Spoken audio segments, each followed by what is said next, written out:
He was the king of the syndicate, the untouchable Victor Halden, a man who thought he controlled every set of eyes in the room. She was just a blind waitress with a white cane, harmless and helpless. Or so he thought. But when Victor casually signed the order for her execution right in front of her face, assuming her dark glasses hid nothing but empty darkness, he made the fatal error of his career. He didn't expect her to see the command, and he certainly didn't expect her to raise her hand and sign back. Silent, precise, and deadly. I dare you. This isn't just a crime thriller. It's a game of chess played with bullets. Stay with me until the end. Because the war that started with a single silent hand signal would force the king of the syndicate to choose between the safety of his empire and the life of the only woman who ever really saw him. Before we begin, don't forget to like this video, hit subscribe, and comment where you're watching from. Now, let's get started. The mirror in the employee locker room was cracked, splintering Alera's reflection into jagged shards. It was fitting. The woman looking back wasn't real anyway. She was a construct, a ghost built from pity and polyester. Alera took a slow breath, letting the tension in her shoulders drain away, replaced by a practiced, fragile slump. She reached into her locker and pulled out the props that defined her existence. A pair of thick, black-lensed glasses and a slender white cane. She slid the glasses onto her face. To the outside world, her eyes vanished behind a wall of obsidian. But from the inside, the room didn't go dark. It merely shifted into a cool, shadowed blue. The lenses were custom-made, high contrast, designed to cut through the strobe lights and smoke of the club floor. She could see the dust motes dancing in the air. She could see the smudge of lipstick on the locker next to hers. She could see everything. Showtime, she whispered, the words soundless against the thrum of the bass vibrating through the walls. Alera stepped out into the corridor, tapping the cane ahead of her with a rhythmic click-clack-click. Her gait changed. She hesitated before every step, turning her head slightly to the side as if listening for obstacles. It was a dance she had perfected over 6 agonizing months. 12 steps to the heavy velvet curtain. Pause. Wait for the bouncer to open it. Watch your step, Alera. The bouncer grunted, holding the door. Busy night. Thank you, Marcus, she murmured, offering a shy, wavering smile. She stared past his ear, intentionally unfocusing her eyes behind the lenses, even as she noted the new Glock strapped to his ankle. Standard issue. Safety off. She moved into the main room of the obsidian. The club was a sensory assault. Jazz fused with heavy synth, the clink of crystal, the smell of expensive cigars masking the metallic tang of old blood. To anyone else, it was chaos. To Alera, it was a grid. She navigated the tables with a terrifying, secret precision. She feigned a stumble near table 4, gripping the back of a leather chair to steady herself. Careful, sweetheart. A man laughed, blowing smoke in her face. He didn't move out of her way. Why would he? She was furniture. She was the blind girl, the tragedy, the one person in the room who didn't matter. Alera dipped her head in apology, clutching her tray to her chest. But as she straightened, her gaze sliced through the tint of her glasses. She clocked the man's watch, a Patek Philippe, likely stolen. She noted the woman next to him sliding a keycard under a napkin. She saw the nervous sweat on the dealer's brow in the corner. They ignored her because they thought she was broken.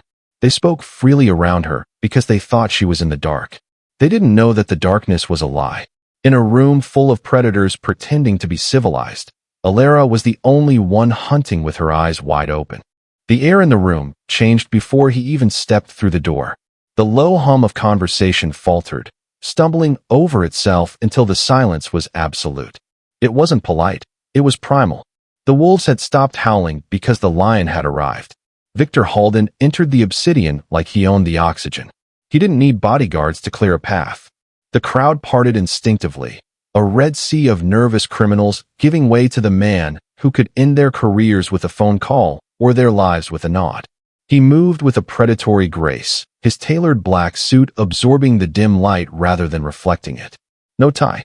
The top button of his crisp white shirt was undone, revealing the intricate, dark ink of tattoos crawling up his throat like thorny vines, a silent declaration that despite the bespoke tailoring, he was not a civilized man. Alera felt the shift in the room's gravity from across the floor. She adjusted her grip on the water pitcher, her knuckles whitening. Target acquired. Victor didn't look at the crowd. His eyes, sharp and restless, scanned the exits and the shadows, cataloging threats before he even reached his usual corner booth. He slid into the leather seat, dominating the space. He leaned forward, elbows on the table, the ink on his hand stark against the white tablecloth. A skull on his left knuckle, a crown on his right. "Water," he said. His voice was a low rumble that carried effortlessly through the quiet room. "And tell the kitchen I'm in a hurry." The floor manager, a sweating man named Marco, frantically gestured at Alara. "Go. Now. Don't look him in the eye." Alara nodded, tapping her cane against the floor tiles. Click, click, click. The sound was small and fragile in the heavy silence. She approached the booth, counting her steps aloud in a whisper for the benefit of anyone watching. "Excuse me, sir," she murmured, stopping just short of the table. She kept her chin down, her eyes hidden behind the dark lenses, fixed on the knot of his hands. Victor didn't look up immediately. He was typing something on his phone, his thumb moving with rapid, brutal efficiency. Up close, the danger radiating off him was almost heat. He smelled of expensive leather, gun oil, and rain. "Water," he repeated, not unkindly, but with the detached tone one uses for a vending machine. Alara reached out, her hand trembling slightly, part of the act, part genuine adrenaline. She found the edge of the glass with her fingertips, a performance of blindness she had rehearsed 1,000 times. She began to pour. Victor finally looked up. His gaze was heavy, landing on her face like a physical weight. He didn't see a threat. He saw a waitress in a cheap apron with a cane. He saw a nuisance.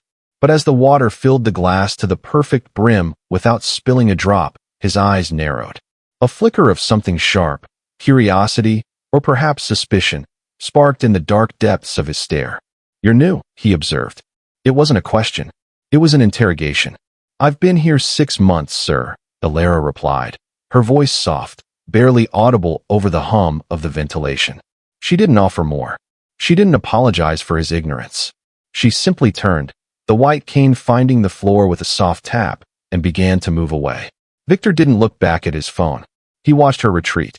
In his world, survival wasn't about muscle or firepower. It was about noticing the glitch in the pattern.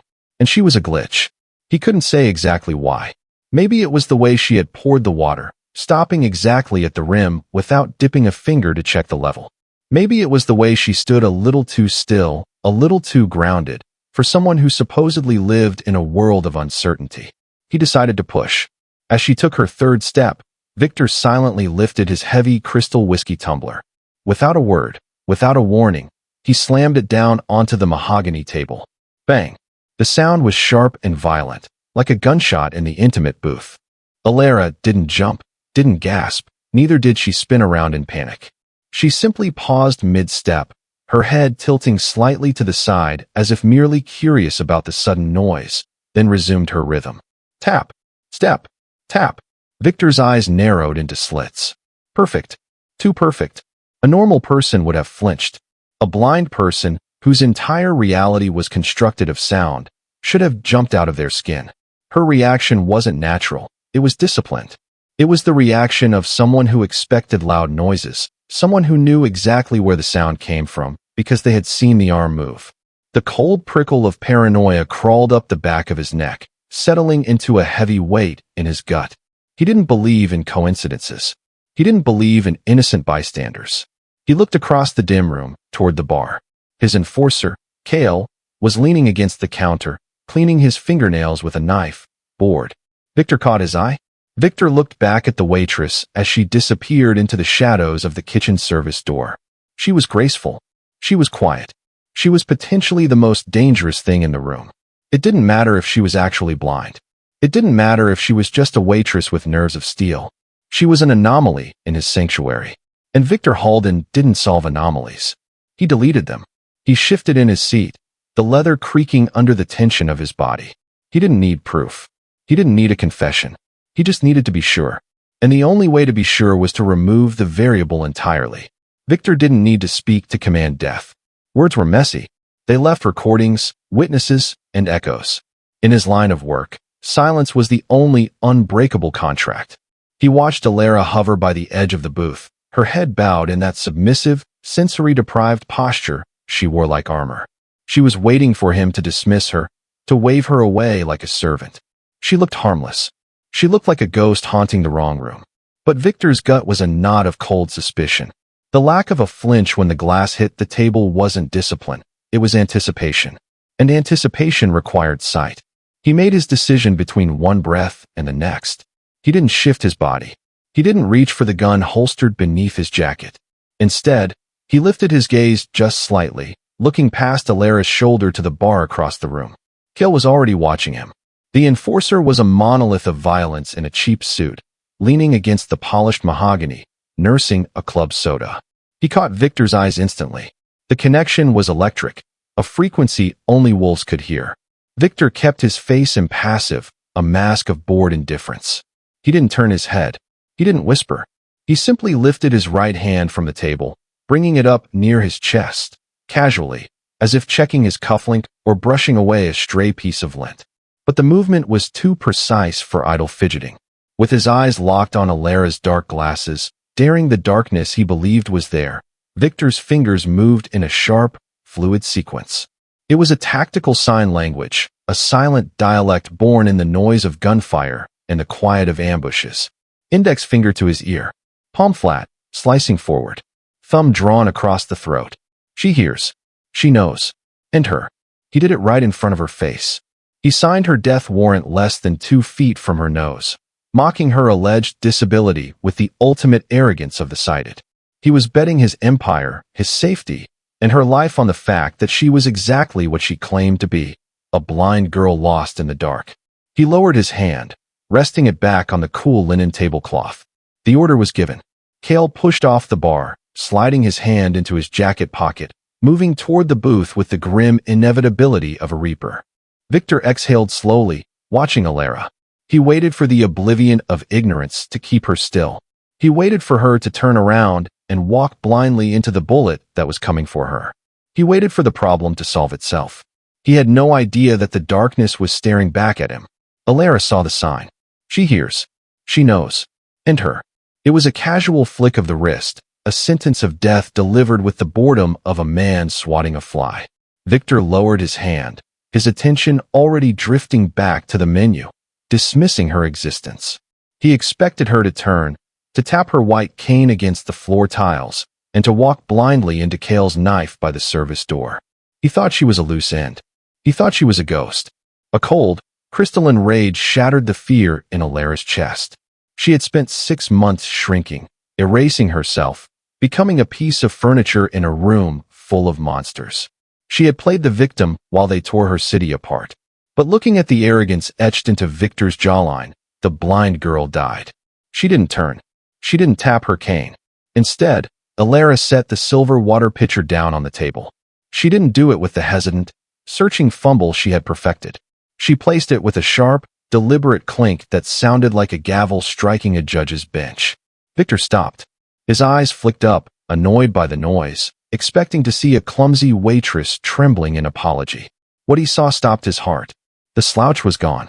The fragile curve of her spine had vanished, replaced by a line of steel. Alara stood to her full height, her shoulders squaring with a military precision that shed the waitress persona like a dead skin. She wasn't shrinking anymore. She was looming. She tilted her head down, locking her gaze onto his.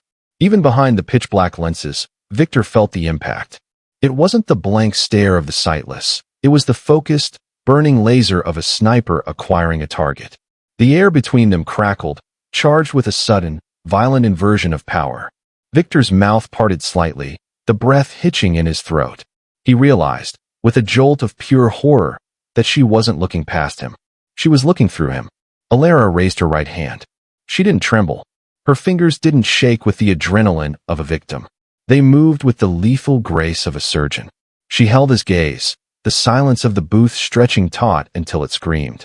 Then, she signed, index finger pointing at his chest, fist closing tight. A sharp, upward strike. I dare. You. It wasn't a plea. It was a challenge. It was a declaration of war signed in the only language he thought was safe. Victor froze. The menu slipped from his fingers, hitting the table with a soft thud. The noise was deafening in the vacuum of his shock. For the first time in 10 years, the king of the syndicate realized he wasn't the hunter. He was the prey. The sign hung in the air like a blade. Victor's hand, still hovering near his chest, felt suddenly heavy, clumsy, obsolete. For a man who lived a life of controlled violence, shock was a foreign emotion.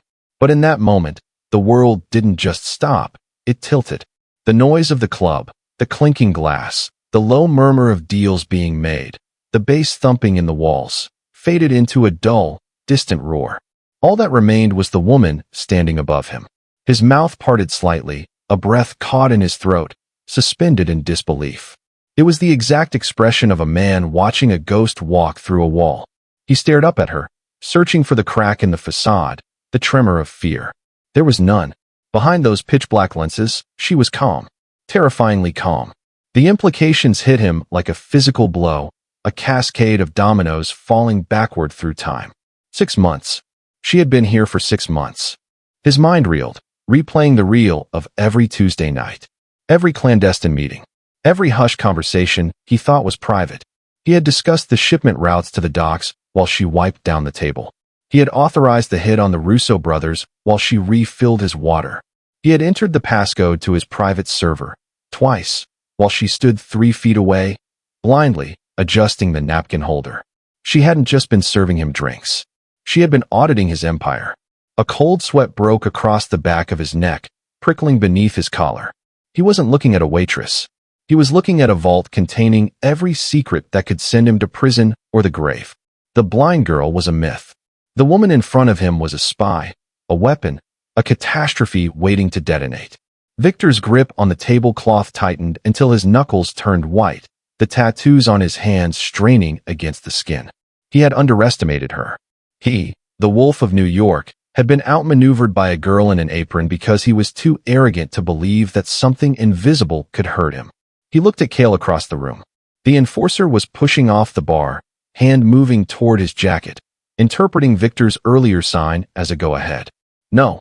Victor's heart hammered against his ribs. If Cale shot her now, did the secrets die with her? Or were they already uploaded? Transmitted? Was this a trap? If she dared him, it meant she had insurance. It meant she wasn't afraid to die, or she knew she wouldn't have to. He looked back at Alara. She hadn't moved. She was waiting for him to make the next move, her chin lifted in that silent, deadly challenge. She held his life in her hands, and she knew it. The predator had become the prey, and the cage door had just clicked shut. Cale's hand was halfway out of his jacket, the dull glint of a silencer catching the dim light. Victor's mind was still reeling, caught in the impossible vertigo of Alara's stare, his mouth opening to shout a command that would never be heard. Stop.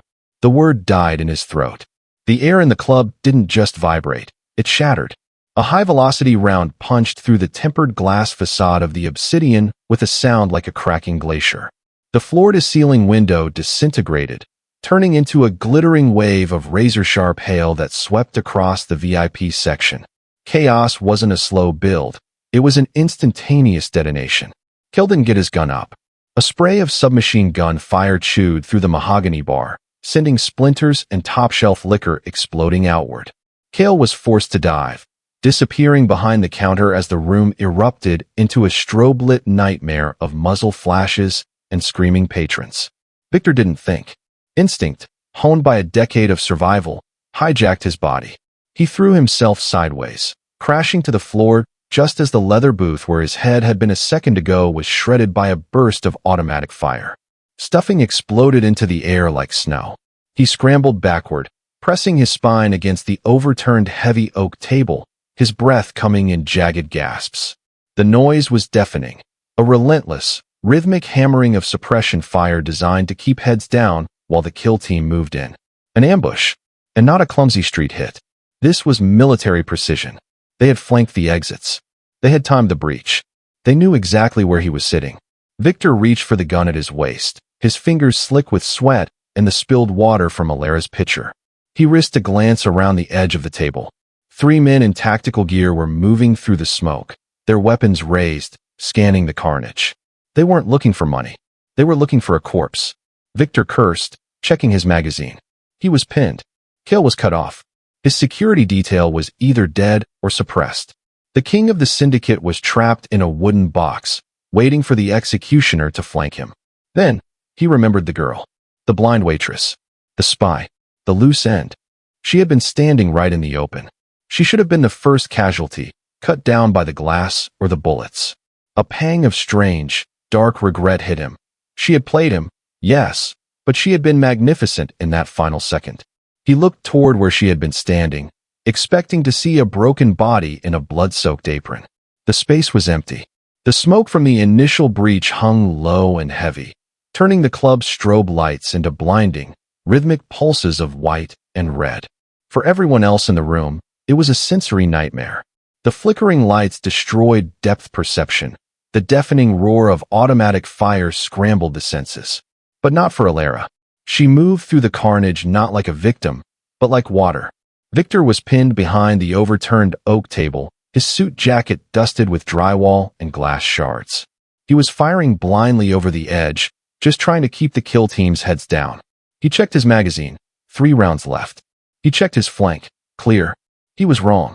To his right, hidden by the thick velvet curtains of the VIP alcove, a shadow detached itself from the wall. A mercenary in matte black tactical gear moved silently over the shattered glass, raising a suppressed carbine. He had the angle. He had the shot. Victor was looking the other way, focused on the main entrance, completely exposed to the executioner creeping up on his blind side. Victor didn't hear him. The ringing in his ears masked the crunch of boots on glass. But Alara saw him. She was 10 feet away, crouched behind the marble pillar of the service station. Her dark glasses, which everyone assumed were a crutch, were actually polarized to cut through the glare. While Victor blinked against the strobes, Alara saw the room in high-contrast clarity. She saw the mercenary's finger tighten on the trigger. She didn't scream a warning. A scream would get them both killed. Alara moved. She abandoned the cane, leaving it in the dust like a discarded prop. She scooped up a heavy, discarded Glock 19 from the grip of a dead bouncer, her movements fluid and practiced. She didn't fumble with the safety. She knew it was already off. She stepped out from the cover of the pillar, planting her feet in a perfect isosceles stance. Breath out. Squeeze. Crack. Crack. 2 shots. Center mass. The mercenary jerked violently as the rounds punched through his tactical vest side panels. He crumpled backward into the curtains, his carbine clattering uselessly to the floor, the barrel smoking inches from Victor's head. Victor spun around, weapon raised, adrenaline screaming for a target. He almost pulled the trigger. He stopped, the barrel of his gun hovering inches from Alara's chest. She wasn't cowering. She wasn't crying. She stood amidst the wreckage of his empire, the smoking gun held in a steady, 2-handed grip that screamed military training. Her chin was up, her expression behind the dark lenses unreadable but terrifyingly composed. She scanned the upper balcony, checked the fallen shooter, and then, finally, turned the gun down. She looked at Victor. Even through the glasses, he felt the weight of her gaze, cold, assessing, and undeniably superior. Your 3 o'clock was wide open, she said, her voice cutting through the ringing silence. You need better security. Victor stared at her, his chest heaving. The blind girl had just saved his life with a double tap that would have made a special forces operator jealous. The realization hit him harder than a bullet. She wasn't just a spy. She was the most competent soldier in the room. And right now, she was the only reason he was still breathing. The sirens were already wailing in the distance, cutting through the heavy thrum of the rain. Inside the obsidian, the gunfire had dissolved into the frantic shouting of survivors, but Victor didn't stick around to count the bodies. He grabbed Alara's wrist. It wasn't a gentleman's hold. It was a vice grip, fueled by adrenaline and the terrifying realization that his world had just turned upside down. He hauled her toward the kitchen, kicking open the heavy steel service door. The alleyway was a canyon of shadows and wet brick, smelling of ozone and garbage. The rain hit them instantly, soaking Victor's ruined suit and plastering Alara's blouse to her skin. He didn't let go. He dragged her 10 feet from the door, spinning her around and slamming her back against the rough wall. Victor caged her in with his body, his forearms bracing against the brick on either side of her head. He was breathing hard, his chest heaving against hers, his eyes wide and wild. The composure of the Wolf of New York was gone, replaced by the raw, dangerous energy of a man who had just looked death in the face. "Who are you?" he snarled, the words tearing out of his throat. He looked down at the gun she still held at her side, the weapon she had used to save his life with professional efficiency. Then he looked at her face, obscured by the rain and the dark lenses. "Blind girls don't shoot mercenaries in the head," Victor hissed, leaning in until their noses almost touched. "Who sent you? The Russians? The feds? Answer me, or I leave you here for them to find." Alara didn't flinch. She didn't cower. The adrenaline was fading, leaving her cold and sharp as a diamond. She reached behind her back and tucked the stolen Glock into her waistband with a practiced, fluid motion. Then, she reached up. Slowly, deliberately, she hooked her fingers around the frames of her black glasses. Victor watched, mesmerized, as she pulled the mask away. For the first time in 6 months, he saw her. Her eyes weren't milky or vacant. They were a piercing, icy gray, sharp, intelligent, and focused with a terrifying clarity. They were the eyes of a hawk that had been circling him for months, watching every mistake he made. "I'm not the feds," Alara said, her voice steady against the storm. "And I'm not the Russians. I'm the only person in this city who saw this coming while you were too busy staring at your own reflection." She tossed the glasses into a puddle, shattering the illusion forever. "The invisible hand just burned your kingdom down, Victor. You have no soldiers left. You have no safe house they don't know about." She stepped forward, invading his space, challenging the king in his own alley. "You're blind. I'm not. You want to live through the night. You need my eyes." Victor stared at her. Rain dripped from his jaw, mingling with the blood of his enemies. He looked at the wreckage of the club, then back at the woman who had deceived him, humiliated him, and saved him. He hated her. He needed her. He stepped back, unlocking the passenger door of his armored sedan with a beep that sounded like a surrender. "Get in," he commanded, his voice low. Alara didn't hesitate. She slid into the seat, leaving the cane, the glasses, and her past in the mud. The engine roared to life, and as they sped away into the bleeding neon night, the alliance was sealed. The wolf had found his eyes, and the war had just begun.